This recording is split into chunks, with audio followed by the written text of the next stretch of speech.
Oh, it has been at crisis point, but we think we've got the attention of all the right ministers and the people in government who are now taking the matter very seriously. I want to start with the source of the issue, the source of the problem. Why did this shortage start emerging? Well, as it's been widely reported in the media, China, who's our major supplier of urea, and we've all become experts, interestingly, in the composition of AdBlue. Most people didn't really have much of an understanding of it prior to this, but China's reduced its supply. Now Australia has to go and look at alternatives. We understand that there are some opportunities in Indonesia for the short term, as well as Japan and Saudi Arabia and other sources in the Middle East.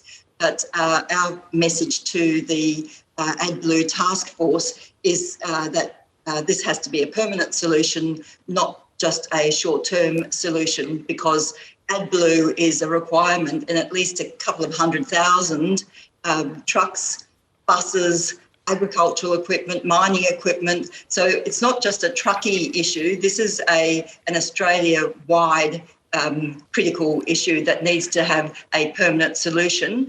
We can't assume that China is going to turn back on supply and we'll go back to normal. Yes, you raised a very good, interesting point. I mean, I certainly know more about AdBlue now than I did a couple of weeks ago, urea being a key component of it. We're told by the federal government they've got roughly 5 to 7 weeks supply. Does that correlate to what you're hearing on the ground? Yes, it is. Unfortunately, we didn't realise that so many truckies were part of the toilet paper hoarding brigade either. And so there's a huge demand at the moment and much greater than is normally being used.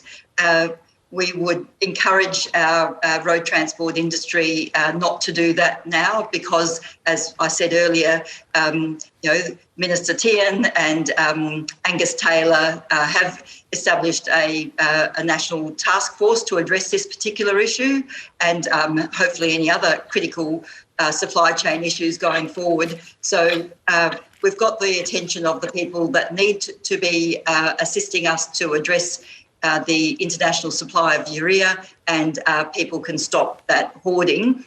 We know that some of the suppliers have jacked up prices as well in an attempt to reduce that demand at the moment.